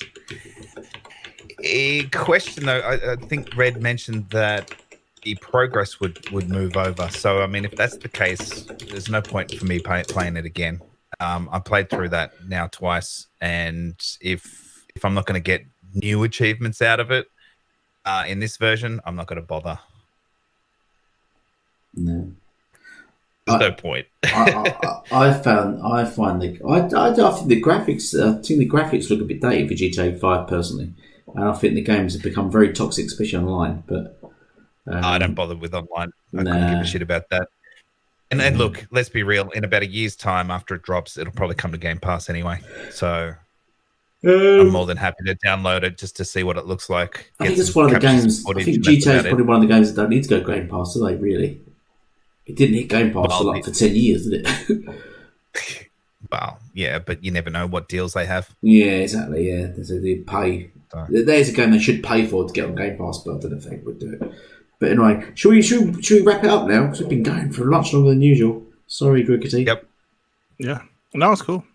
Thank you for joining us. Let me just. Oh, I've got the wrong thing. Man, really appreciate it. It's probably the first time I've spoken to you, man. So. Oh yeah, man, awesome. I appreciate it. Yeah. I shared your channel to the guys earlier because I was just showing them some of the content and stuff you do. And as I said earlier, I really want to just copy you. I just have fun. I want to man. dress like you, and I watch you sleep. No, but I just have fun, man. There's so many different channels and podcasts out here. I just say, we can't all be the same. So I'm a double down on this fanboy shit and talk trash and have fun, brother. So that's what I do. Yeah. Man, you got some of the best thumbnails, that's for sure. We try. Thank you, man. Yeah, we tried to keep it. We tried to keep it on the down low. We tried to keep it sort of quite pleasant, but we're Xbox fanboys. Yeah, that's the thing. So I just went out there with it. Yep, I'm a fanboy, Xbox fanboy. Yeah. And I despise PlayStation fanboy. So yeah. No, we got. As I said, we got Shogun Reloaded and Try Hard Fan, who are ponies, massive ponies. Like yes, they're in the chat. So it's nice to have actually quite a good mix. So and they keep with us throughout the whole chat because they're suckers. I'm already joking, guys. But no, it's good. But yeah, thank you for joining us. And as I said, we have our channel, and it's good to have you on again. Once we get more sorted out on our channel, we're sort of slowly growing. So you're on a massive level. You're massive compared to us. Come on now. You're like Jungle. Jungle is massive. Do you remember that? It is all gamers. Yeah. But yeah, thank you for joining us. Ashtray, you got anything more to say? Nah, man. Everyone knows where to find me. I'll be here next week. Yeah. Thanks for having me. Yeah. Say something Australian. Please us. Say, talk Australian, damn it. That's not a knife. This is a knife. That's it. Yeah. There you go. Shut up, Meg. Right. Thank you all for joining us. Thank you. Who's we got in the chat? Fireboss, Try Hard, Boba Fett. Hello, Boba Fett. Others Inc. Oh, that's another thing, guys. I don't know if you guys in the chat are aware, or even GRIGGITY, that we do. There is a game night that we do. Ashtray, do you want to advertise that? You know more about it. Oh, the community game night. Community game night, yeah. Friday nights and Saturday nights at 8 p.m. No, okay. If I'm not too tired, I'll always be there, but I'm usually tired. So, but a whole load of us meet up. 8 p.m. What time? Your guys' time? Our time, yeah. So, that American time, sure that'd be in the US. Eastern time. I'm on the East. It's probably like bloody 4 a.m. or something at Eastern time. Shit. No, it should be. Should be your time. It'd be something like that. 8 p.m. should be 5 a.m. their time. Well, I said 4, so I was close. Fuck, man, splitting hairs. Okay. Yeah, that's funny. Well, anyway, but we have gaming community nights. We all meet up, we all play games. So yeah, you have to look out for those. I don't think they are that time in your time, but anyway, we'll arrange something. But yeah, they're good. No, because usually you guys have like Fonz and Colton things jump into the game. So I don't think that can't be that mad a time. Not that I've around for. Oh, what was we all playing the other day? We had Colton in a game with us. By chatting. That was during the day. Was it? Was it? It was just a party. Yeah. Anyway, all right, guys. I'm gonna sign off myself. Yes, thank you. Thank you all for watching. Thank you, guys. Thank you, GRIGGITY. Thank you, Red. Thank you, Ashtray Gaming. And thank you, the chat once more, for joining us. And goodbye for now. Peace out. All right. There we go. Very good, guys. Well done. Thank you.